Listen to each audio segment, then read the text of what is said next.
Yeah, see Deputy Murphy present, but I advise him as to the protocol that we'll hear from members first, and then I would certainly be happy to accommodate Deputy Murphy or anybody else who wishes to participate. Thanks, Chair. Deputy Brady, thank you. We have a series of questions for the Minister and then for the Secretary General. So I'll start off with the Minister. So, Minister, who informed you of the tweet with the photo of the Secretary General Burgess and the other staff members on Twitter? Maybe if you answer them as we go along, I think it might be more helpful, Minister. It was a member of my political staff late that evening. I was told that there was a photograph tweeted out of a group of civil servants celebrating the win in Ivy House. That was late that evening. Do you want to name that person? I'd rather not. I don't think that makes any difference, really. But it was a member. It was a member of my own team. An advisor, was it? It was an advisor, yeah. An advisor. And why do you think they felt compelled to raise the issue with you, Minister?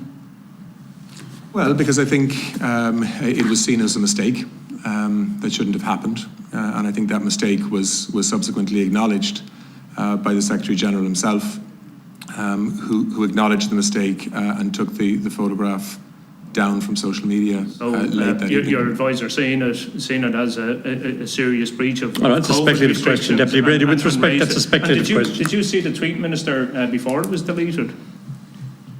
I saw the photograph but it was on a phone, and to be honest with you, I didn't take much notice of it. The following morning, I was told that it had been deleted and that the mistake had been acknowledged. And I left the issue at that. Okay. So you're saying what could have been the tweet while it was still live on Twitter? Yeah, I saw it. I can't remember the exact time, but it was after I would have gone back up to my own office when we were planning for the following day. That, along with a whole range of other things, was mentioned to me. The following morning, I was told that it had been taken down and the mistake acknowledged. Did you instruct the Secretary General to take the tweet down? No, I didn't. Did you instruct someone to instruct the Secretary General to take it down? I didn't. You didn't? No. Did your advisor instruct the Secretary General to take it down? No, they didn't, Deputy.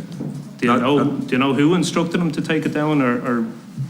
No, my understanding is that there was an interaction on social media.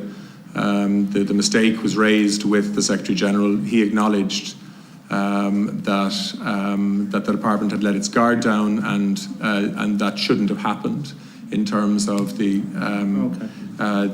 crowding together. And he subsequently took it down. I think it was after midnight.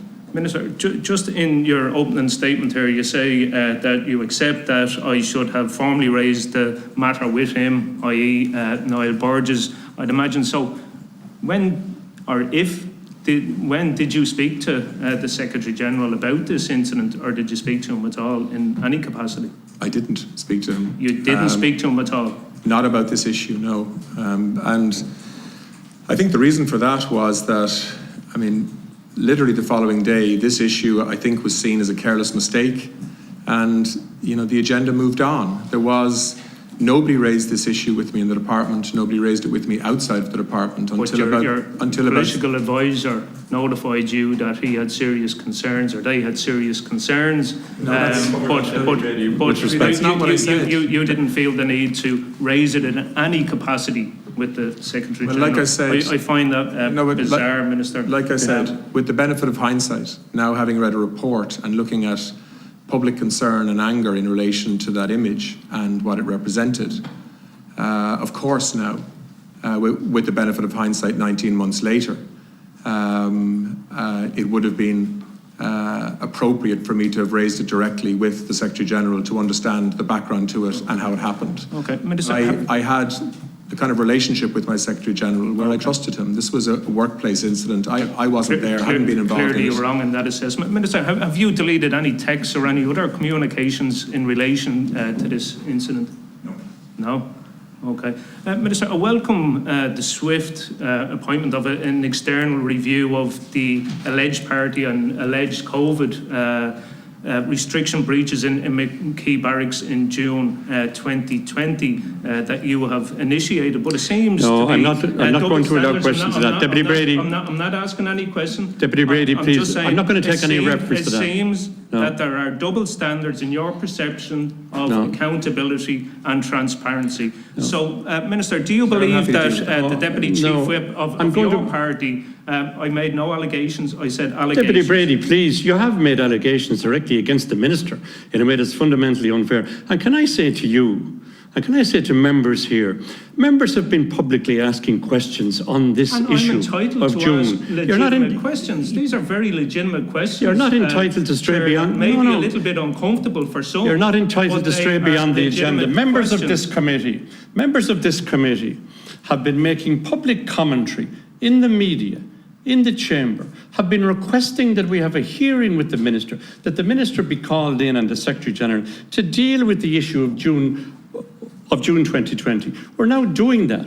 We've had the full cooperation of the Secretary General. We've had a report which is comprehensive. We've had the Minister present now. And now Deputy Brady wishes to refer to a completely different issue. I'm not going to allow it. Chair, I'm making a comparison. No, I'm not going to between, allow such a comparison. The perception of the Minister's accountability and transparency in terms of what he initiated in one case, but yet the process that he initiated in this case, Chair, I'm an happy to internal answer that question. review of serious COVID breaches. So can I just finish the question without any attempt to censor? So, Minister, No, there's no question. do you believe that Absolutely no question of Deputy censor, Whip- but there is a question that we stick to the agenda. And I am doing that, Chair. Well, and I am doing that. Well, I'm asking you to do it. Despite, And I'm asking you to do it, despite, and I'm asking you not to depart attempts from it to, because I won't tolerate it.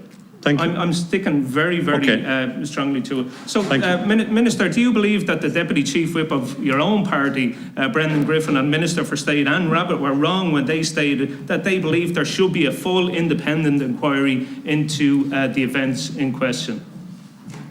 I believe that we've acted appropriately. I believe that the appropriate person to undertake this review was the accounting officer of the department, who's responsible for the staff of the department and workplace issues. And I think that the Secretary General and the HR team that undertook this report completely independently of me was the appropriate course of action. The issue that you refer to relating to an incident in McKee Barracks is an entirely different issue. And there's not a reference to that, please, because we're dealing with the issue at hand, which we have been requested to deal with, which is the issue of the evening of the 17th of June 2020. Deputy Brady for a final question, and then I'm moving on to Senator Ardan. It's about the double standards in terms of transparency and asking the Minister's rationale. So just to finish... There are no double standards. But if any reflection cast on the Minister, Deputy Brady, please. To conclude with the Minister before I go to the Secretary General, just do you acknowledge, Minister, that you are wrong in your attempts to cover up, in my mind, No, that's an unfair question. What was a serious breach that's an unfair of the aspersion COVID, on the Minister. restrictions within your department, because the deletion of the tweet, the fact that you didn't raise it with the Secretary General, in my view, was a cover-up. So what made you, after 18 months, move to have an internal an review? unfair slur on the Minister, which I will not accept, Deputy Brady. Do you think, I will not accept that you are wrong? I will not accept that there was a cover-up, Deputy Brady, and I would ask you to withdraw allegations of a cover-up. We have a report here, and we have the Secretary General to deal with any aspects of the report that require questioning. But, you know, making allegations of a cover-up and trying to move the story on, my views, Chair, trying to move the story on is that the unfair. deletion of a tweet, the failure to raise the matter in any capacity with the Secretary General, and only to initiate an internal review after this perceived cover-up had been exposed some 18 months We already heard from the Minister in that regard. Minister, we know the would answer you to that agree question, that you Deputy are wrong Brady. in terms of trying to keep the lid on this issue? We know the answer to that the question. media got hold Minister. of it. there was no cover-up here. You have a detailed report with a lot of documentation to back up the conclusions. Everybody who was involved in the incident concerned has been interviewed, and we're here to answer questions in relation to it. There was absolutely no cover-up. This was a very public mistake. Thousands of people follow the former Secretary General on on Twitter. Okay. This was a very Okay, public mistake, and there was a very public acknowledgement of that mistake. Thanks, Minister. Just some very brief questions then for the current Secretary On the report. General. Yep. Mr. Hay, can I ask, who paid for the alcohol that was consumed at the party? The alcohol that was provided from a store that the then Secretary General kept in his office that he paid for himself. He paid for himself. And is I there would remind record- Deputy Brady, there's no evidence of any party here. There's no evidence of a party here. Okay, Chair. Without interruption, maybe can I ask some No, if you questions stick to the without facts, if you stick to the facts, there'll be no need for any interruption. Okay. But I would ask you to please stick to the facts. Is there a payment record for the champagne or whatever beverage was consumed on the night? Is there a payment record for that transaction? No, because he kept it in his office over a period of weeks, and there's no payment record. You didn't seek to get any information to establish when it was purchased as part of your review? No, that was his personal supply, so we didn't seek that. Okay. So what was Mr. Borges doing with alcohol, specifically 3 bottles of champagne or whatever it was in the drawer in his workplace? In the report. He indicated that he kept it there for use as gifts or to mark occasions such as retirements or that when it was safe to do so outside of COVID. Is that considered normal practice? It's considered something that he did. Okay. Yeah, go ahead. And is the Secretary General, are you or Mr. Borges, are you furnished with a Visa card or anything like that? No, there are official cards that are provided for use by the department, but nothing like that would have been put on that. Nothing like that would have been put on it. And any transactions like that, they're fully FOIable. Any transactions around that period, I'm sure at the request of the committee, they could be furnished to committee members. Absolutely, Deputy. Okay. And just, does it arise that the Secretary General would be reimbursed for the purchase of gifts such as this or alcohol for visiting guests from state coffers? No, not if he had personal things that belonged to him that he provided himself. There'd be no question of reimbursement. These were personal things was the intention to give them to visitors, dignitaries, or what was the purpose of these? The scope of this review was confined to the events of the 17th, so we didn't explore those kind of questions. So you didn't explore that. Can I ask what protocols are in place governing the purchase and offering of gifts such as these to visitors within the department? Well, there is official guidance on the provision of official gifts as part of official visits. What an individual might decide to do in terms of his own provision of gifts is a matter for them. And there wouldn't be, Okay. you're right, Deputy, there wouldn't be official guidance around that. There wouldn't be official guidance for the Secretary General handing out gifts within the department to visiting dignitaries or people like that. There wouldn't be guidance for him to act as an individual. There